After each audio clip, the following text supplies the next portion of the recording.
langit, alang-alang kay Jesucristong Panginoon namin, Amen. luwalhati sa Ama, sa Anak at sa Espiritu Santo, Kapara nung una, ngayon at kailanman, at magpa sa walang hanggan, siya nawa. luwalhati sa Ama, sa Anak at sa Espiritu Santo, Kapara nung una, ngayon at kailanman, at magpa sa walang hanggan, siya nawa. luwalhati sa Ama, sa Anak at sa Espiritu Santo, Kapara nung una, ngayon at kailanman, at magpa sa walang hanggan, siya nawa.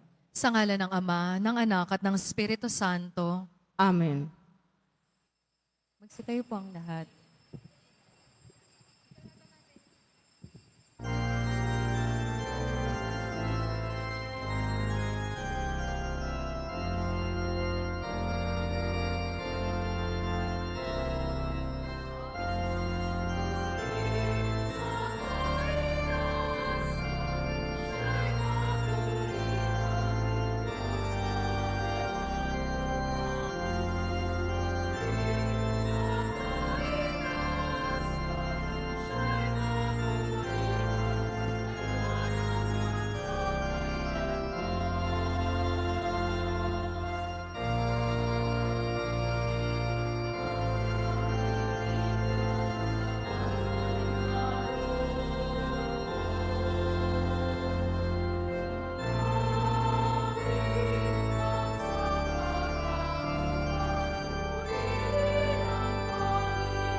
Sa ngalan ng Ama at ng Anak at ng Espiritu Santo, Amen. sumainyo ang Panginoon. At sumaiyo rin. Mga kapatid kay Kristo at mga kadiboto, tayo po ngayon ay nasa ika-11 linggo sa karaniwang panahon. Binigyan ni Jesus ng kapangyarihan ang kaniyang mga apostol na magpagaling at magpalayas ng demonyo sa ngalan niya. Ang misyong inatang sa kanila ay tanda na ang gawain ng Diyos ay dapat nasasalamin sa pamamagitan ng paglilingkod ng taus-puso, mapagkumbaba at mapagmahal. Muli tayo po ay tinipon ng ating Nuestro Padre, Jesus Nazareno, bilang kaanib ng angka ng Diyos. Tinipon niya ang bawat isa sa atin sapagkat mahal niya tayo. Kaya dumulog po tayo sa ating maawaing Panginoon na nagpapatawad ng lubos.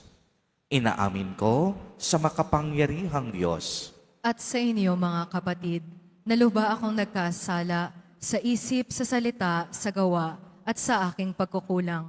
Kaya isinasamo ko sa mahal na Birheng Maria, sa lahat ng mga anghel at mga banal, at sa inyo, mga kapatid, na ako'y ipanalangin sa Panginoong ating Diyos. kaawaan tayo ng makapangyarihang Diyos. Patawarin tayo sa ating mga kasalanan at patnubayan tayo sa buhay na walang hanggan. Amen. Panginoon, kaawaan mo kami. Panginoon, kaawaan mo kami. Kristo, kaawaan mo kami. Kristo, kaawaan mo kami. Panginoon, kaawaan mo kami. Panginoon, kaawaan mo kami. Gloria in excelsis Deo.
Manalangin tayo.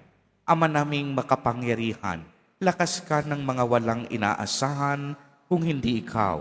Ang pagluhog namin ay iyong pagbigyan, sapagkat kami mga tao lamang, napawang mahihina kapag iyong iniwanan. Kaya naman, kami lagi mong tulungan upang sa pagtupad ng iyong mga kautusan, ikaw ay aming mabigyang kasiyahan sa aming iniisip at ginagawa araw-araw sa pamamagitan ni Jesucristo, kasama ng Espiritu Santo, magpa sa walang hanggan. Amen. Magsiupo muna po ang lahat.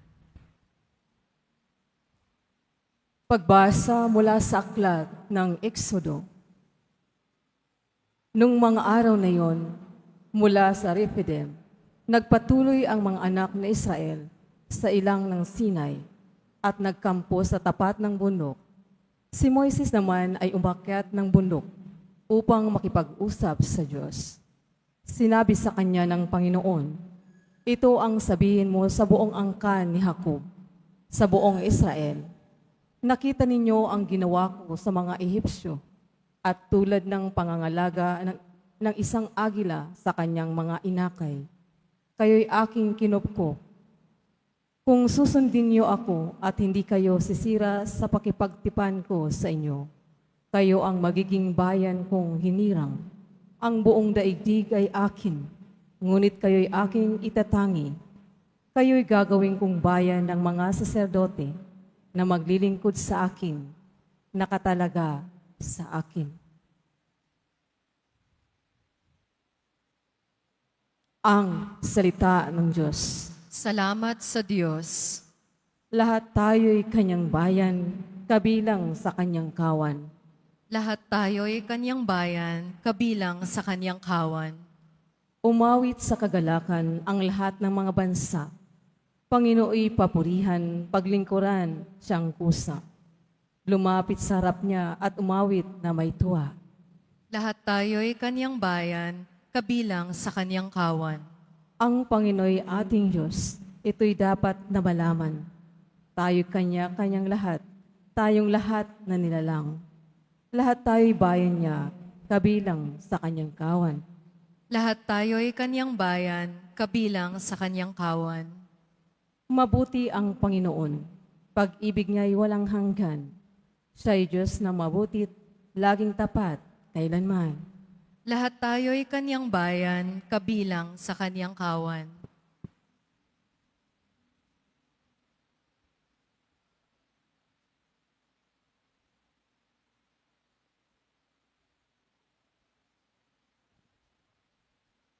Pagbasa mula sa sulat ni Apostol San Pablo sa mga taga-Roma. Mga kapatid, nung tayo'y may hina pa, namatay si Kristo sa takdang panahon para sa mga makasalanan. Mahirap mangyaring ialay ni numan ang kanyang buhay, alang-alang sa isang taong matuwid, bagamat maaaring may mga has na gumawa nito, alang-alang sa isang mabuting tao. Ngunit ipinadama ng Diyos ang kanyang pag-ibig sa atin nang mamatay si Kristo para sa atin nung tayo'y makasalanan pa. At ngayong napawalang sala na tayo sa pamamagitan ng kanyang dugo, lalo nang tiyak na maliligtas tayo sa puot ng Diyos sa pamamagitan niya. Dati, tayo'y mga kaaway ng Diyos, ngunit ngayon, tinatanggap na niya tayong mga kaibigan alang-alang sa pagkamatay ng kanyang anak. Kaya tiyak ang pagkaligtas natin sa pamamagitan ng pagiging buhay ni Kristo.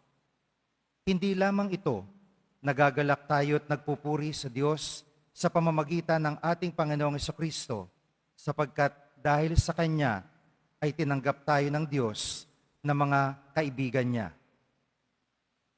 Ang salita ng Diyos. Salamat sa Diyos. Magsitayo na po ang lahat.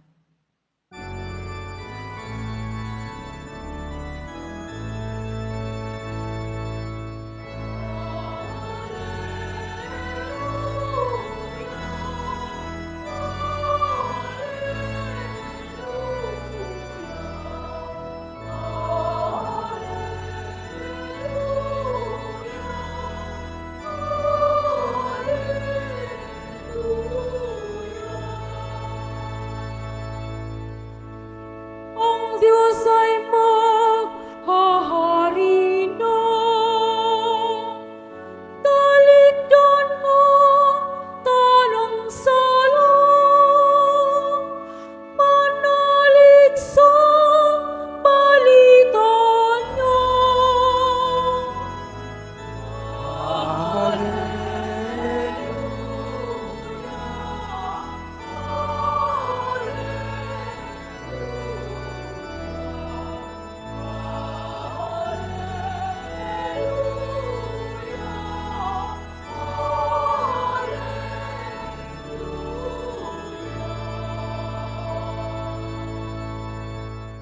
Sumainyo ang Panginoon. At sumaiyo rin. Ang mabuting balita ng Panginoon ayon kay San Mateo. Papuri sa iyo, Panginoon. Noong panahong iyon, nang nakita ni Jesus ang napakaraming tao, nahabag siya sa kanila sapagkat sila'y lito at lupaypay, parang mga tupang walang pastol. Kaya't sinabi niya sa kaniyang mga alagad, sagana ang anihin, ngunit kakaunti ang mag-aani. Idalangin ninyo sa may-ari ng anihan na magpadala siya ng mga manggagawa sa kanyang aanihin.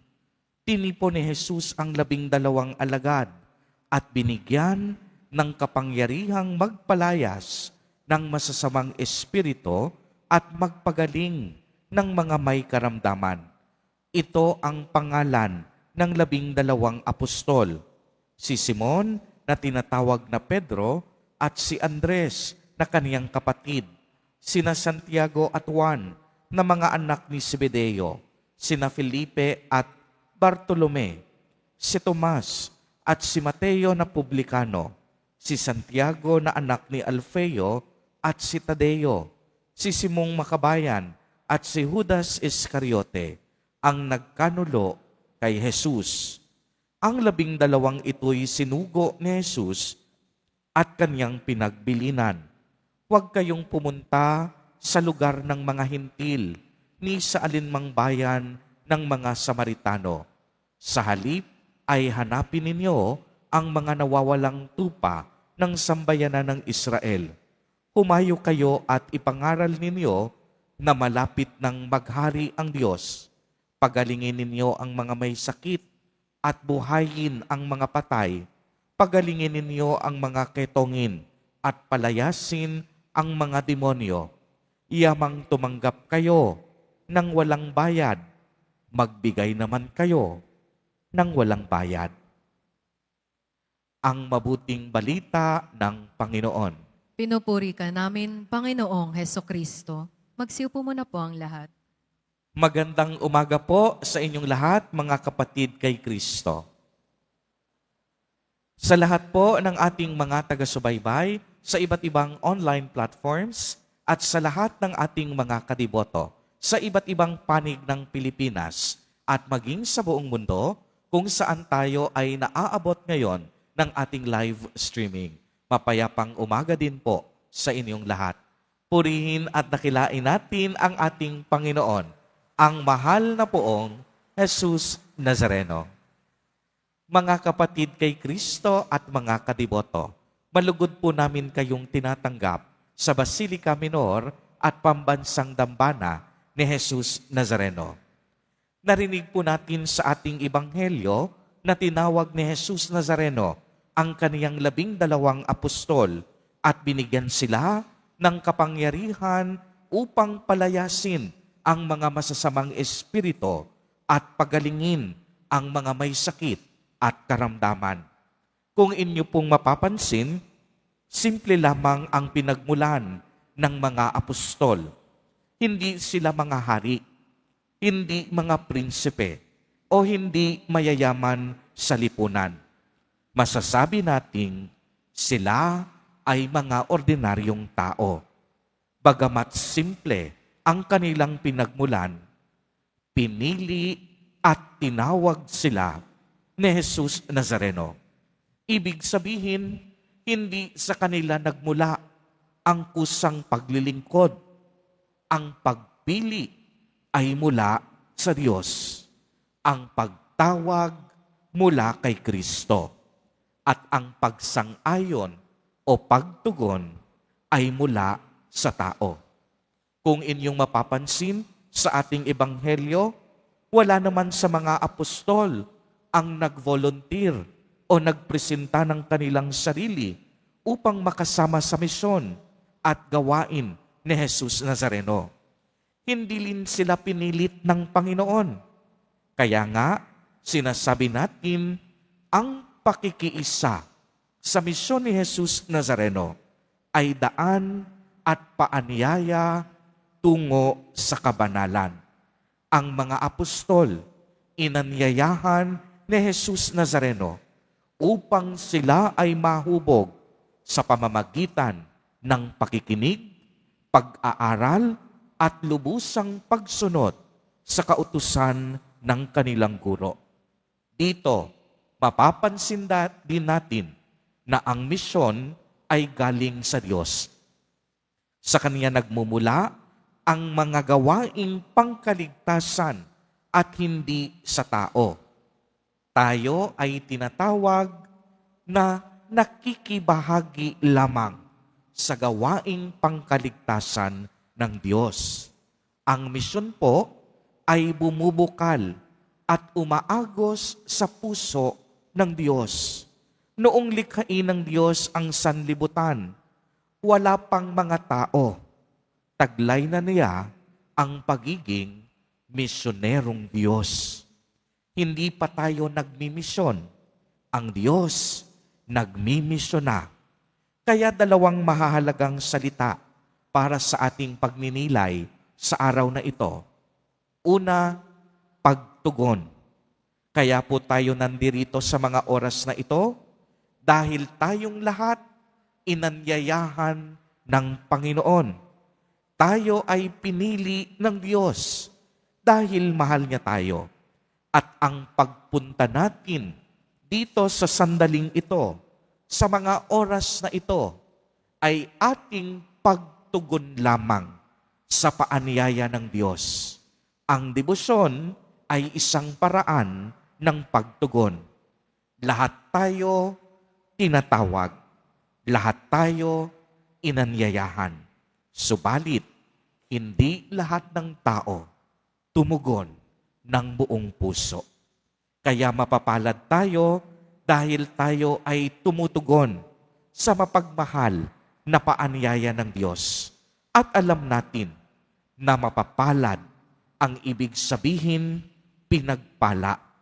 Ang Diyos sa mga sandaling ito nagbubuhos ng mga pagpapala at grasyang siksik, liglig at umaapaw, lalong-lalo na sa kaniyang mga tapat na lingkod. At alam natin na walang taong tumutugon na pinabayaan ng Diyos. Ikalawa, pagmimisyon. Naitanong nyo na po ba sa inyong mga sarili kung ano ba ang tunay na misyon ninyo sa mundong ito?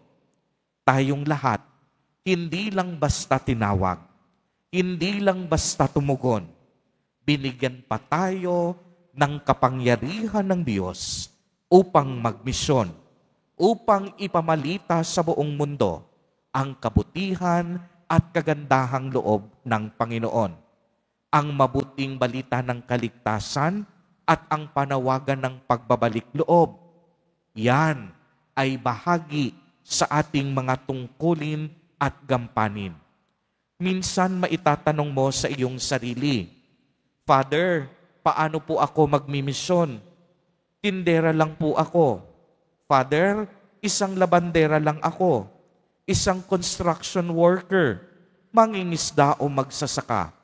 Tandaan po ninyo mga kapatid at mga kadiboto, mga ordinaryong tao ang hinirang ni Jesus Nazareno upang maging kaniyang mga apostol. Kaya't wag na wag mong pagdududahan ang iyong sarili. Anumang katayuan at estado ng iyong buhay, mahalaga ka sa Panginoon. Pwede kanyang maging instrumento ng kaniyang awa at pagmamahal.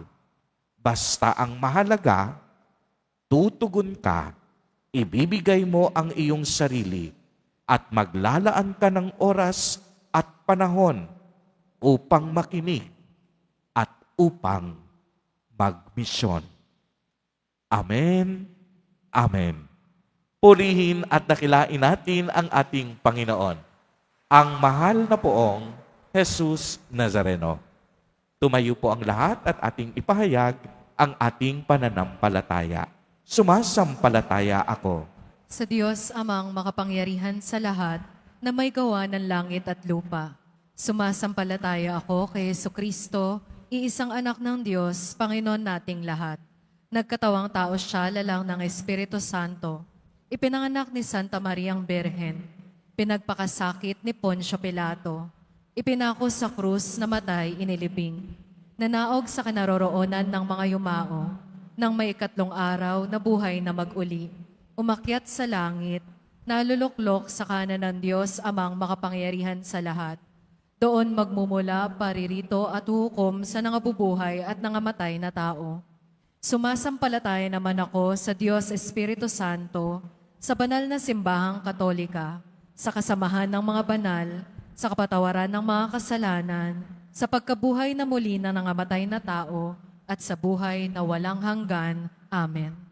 Minamahal kong mga kapatid, manalangin tayo sa Ama upang maging ganap at buhay ang kaniyang kaharian dito sa mundo, ang kaniyang paghaharing puno ng pag-ibig, kapayapaan at galak.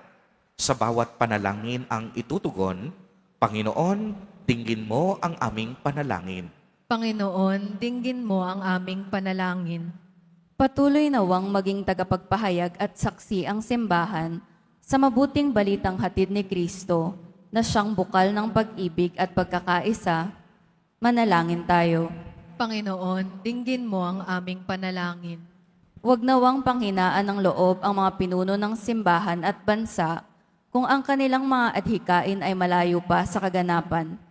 Patuloy nawa silang manalig sa iyo, O Diyos, at magtiwala sa tulong ng kawang kanilang pinaglilingkuran. Manalangin tayo. Panginoon, dinggin mo ang aming panalangin. Tumugon nawa ang mga mabubuting kabataan na tinawag sa bukasyon ng pagpaparit, pagiging relihiyoso at relihiyosa. Manalangin tayo. Panginoon, dinggin mo ang aming panalangin. Salubungin mo, Ama, 10 ng iyong mga anghel at iyong banal, ang mga kapatid naming yumao sa iyong kaharian sa langit. Manalangin tayo. Panginoon, dinggin mo ang aming panalangin. Sa ilang sandali ng katahimikan, itaas natin sa Diyos ang ating pansariling kahilingan, gayon din ang iba pang mga pangailangan ng ating pamayanan.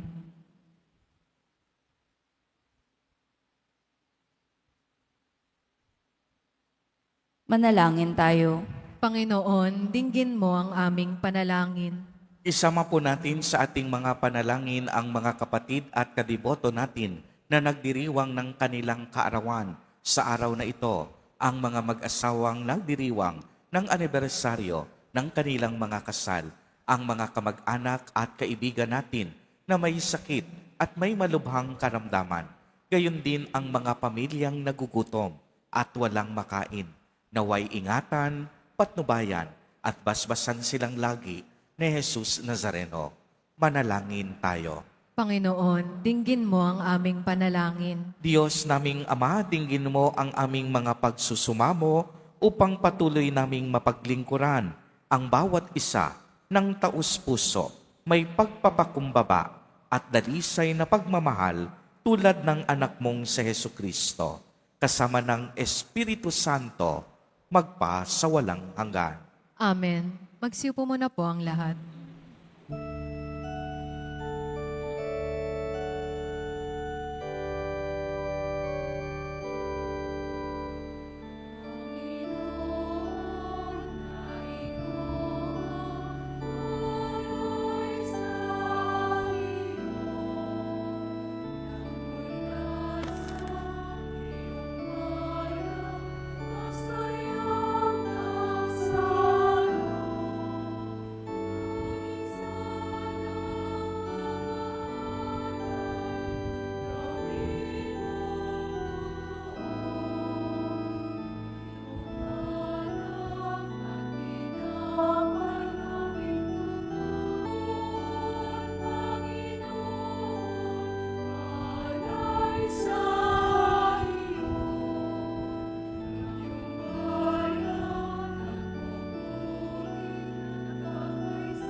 Magsitayo na po ang lahat. Manalangin kayo mga kapatid upang ang paghahain natin ay kalugdan ng Diyos amang makapangyarihan. Tanggapin nawa ng Panginoon itong paghahain sa iyong mga kamay, sa kapurihan niya at karangalan, sa ating kapakinabangan at sa buong sambayanan niyang banal. Ama naming lumikha, kami ginawa mong may angking katauhan na dapat pakainin at pangalagaan at iyong dinudulutan ng banal na pakikinabang. Ipagkaloob mong kami huwag magkulang sa mga inuukol mo sa aming kapakanan sa pamamagitan ni Jesucristo kasama ng Espiritu Santo magpa sa walang hanggan. Amen. Sumainyo ang Panginoon. At sumayo rin, Itaas sa Diyos ang inyong puso at diwa. itinaas na namin sa Panginoon. Pasalamatan natin ang Panginoong ating Diyos. Marapat na siya ay pasalamatan. Ama naming makapangyarihan, tunay ngang marapat na ikaw ay aming pasalamatan sa pamamagitan ni Jesucristo na aming Panginoon. Lubhang nabagbag ang kaniyang loob sa pagkakamali ng tao sa sansinukob. Kaya't minabuti niyang siya'y ipinanganak ng birheng bukod mong pinagpala sa babaeng lahat. Sa labi ng imbing kamatayan, kami ay inagaw ng namatay mong anak. Sa pagkabuhay niya, kami kaniyang binuhay upang kaugnayan namin sa iyo'y huwag magwakas. Kaya kaisa ng mga anghel na nagsisiawit ng papuri sa iyo, nang walang humpay sa kalangitan, kami nagbubuni sa iyong kadakilaan.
Magsilod po ang lahat.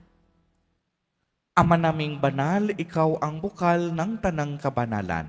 Kaya't sa pamamagitan ng iyong Espiritu ay gawin mo pong banal ang mga kaloob na ito upang para sa amin ay maging katawan at dugo ng aming Panginoong Jesucristo. Bago niya pinagtiis ang kusang loob na maging handog, hinawakan niya ang tinapay, pinasalamatan kaniya, pinagati-hati niya iyon, iniabot sa kaniyang mga alagad at sinabi, "Tanggapin ninyong lahat ito at kanin. Ito ang aking katawan na ihahandog para sa inyo."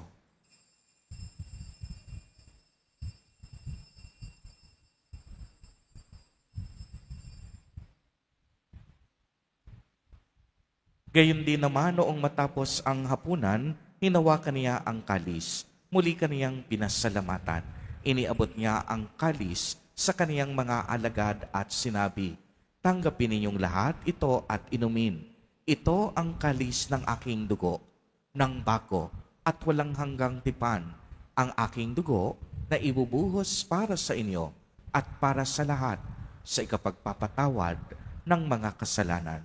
Gawin ninyo ito sa pag-alaala sa akin."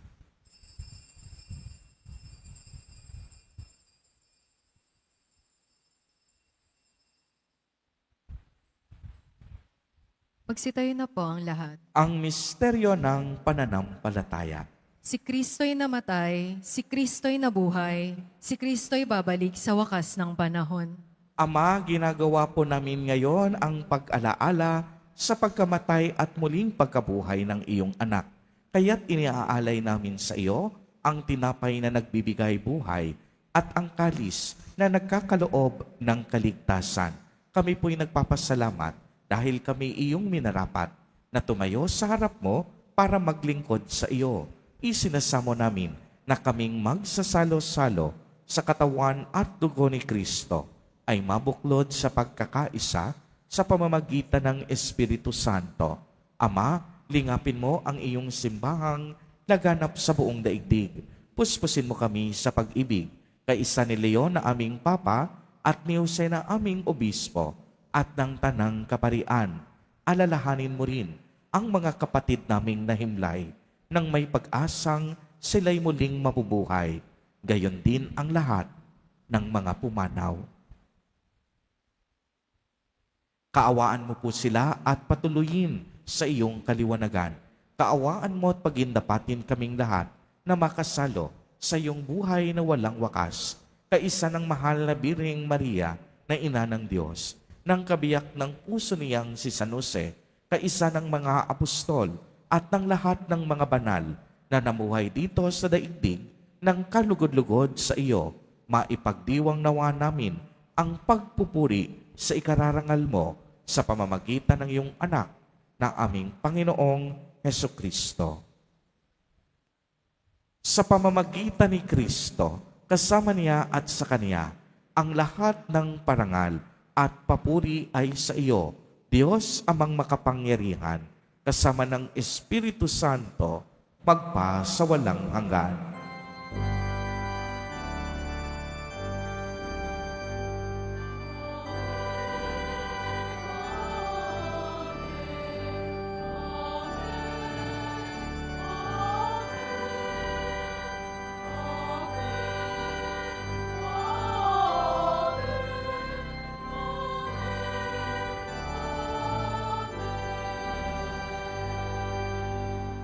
Sa tagubilin ng mga nakagagaling na utos at turo ni Jesus na Panginoon natin at Diyos, ipahayag po natin ng lakas loob.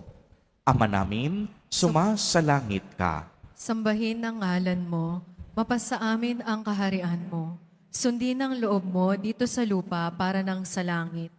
Bigyan mo kami ngayon ng aming kakanin sa araw-araw at patawarin mo kami sa aming mga sala para nang pagpapatawad namin sa nagkakasala sa amin. At huwag mo kaming ipahintulot sa tukso at iadya mo kami sa lahat ng masama. Hinihiling po namin na kami iadya sa lahat ng masama. Pagkalooban ng kapayapaan araw-araw, iligtas sa kasalanan at ilayo sa lahat ng kapahamakan. Samantalang aming pinananabikan ang dakilang araw ng pagpapahayag ng tagapagligtas naming si Hesukristo. Sapagkat iyo ang kaharian at ang kapangyarihan at ang kapurihan magpakailanman. Amen. Panginoong Hesukristo, sinabi mo sa iyong mga apostol, kapayapaan ang iniiwan ko sa inyo, ang aking kapayapaan ang ibinibigay ko sa inyo. Tunghayan mo ang aming pananampalataya at huwag ang aming mga pagkakasala. Pagkalooban mo po kami ng kapayapaan at pagkakaisa ayon sa iyong kalooban, kasama ng Espiritu Santo, magpa sa walang hanggan. Amen. Ang kapayapaan ng Panginoon ay laging sumainyo. At sumayo rin. Magbigayan po tayo ng kapayapaan sa isa't isa.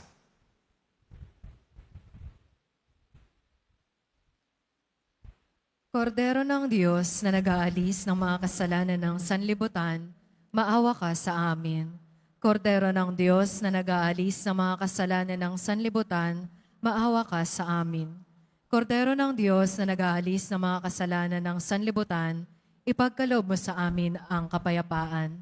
Magsilod po ang lahat.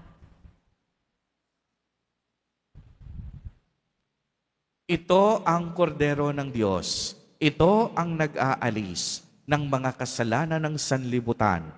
Mapalad ang mga inaanyayahan sa kaniyang piging. Panginoon, hindi ako karapat-dapat na magpatuloy sa iyo, ngunit sa isang salita mo lamang ay gagaling na ako.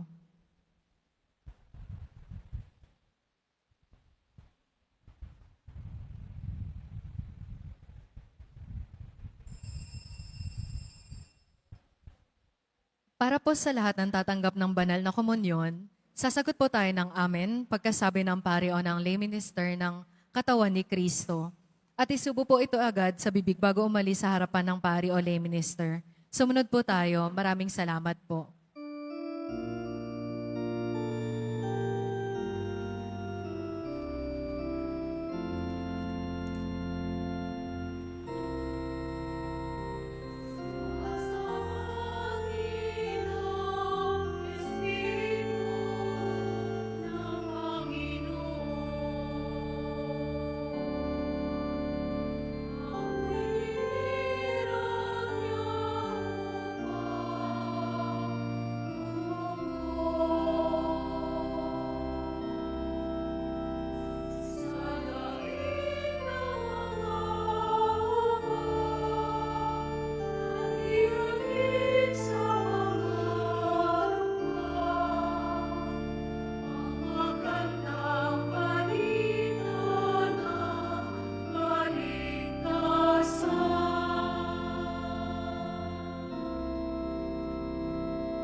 Announcement.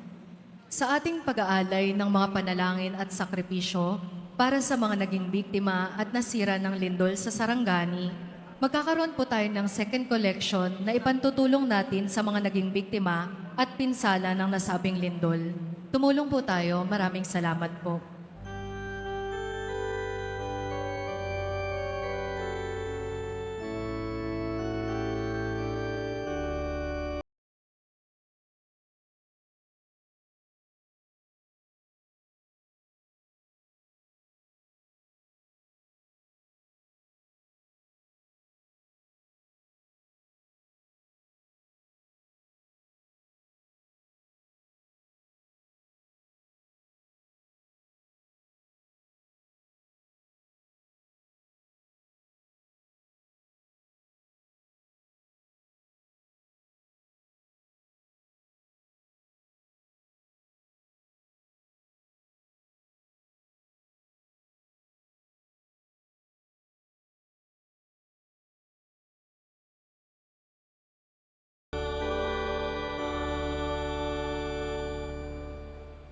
Inaanyayahan din po ang lahat na nagnanais maging bahagi ng isang Marian pilgrimage sa Portugal, Spain, France at Italy sa darating na October 20 hanggang November 4, 2026. Ang Marian pilgrimage na ito sa Europa ay pangungunahan po ng ating rektor at kura paroko na si Reverend Father Ramon Jade Licuanan. Kabilang po sa mga banal at makasaysayang pook na bibisitahin ay ang Vatican City, kung saan magkakaroon ng pagkakataong masilayan ang ating Santo Papa sa St. Peter's Basilica. Sa Italy po, kabilang ang St. Padre Pio Sanctuary, St. Francis of Assisi Basilica, Sanctuary ng First Eucharistic Miracle Salesiano, at ang tanyag na Leaning Tower of Pisa. Sa Spain, kung saan matatagpuan ang Basilica de la Sagrada Familia sa Barcelona, at sa Madrid, ang capital city ng Spain. Sa France naman po, ang mahimalang Sanctuary of Our Lady of Lourdes na pinagpakitaan ng mahal na Birhen kay Saint Bernadette.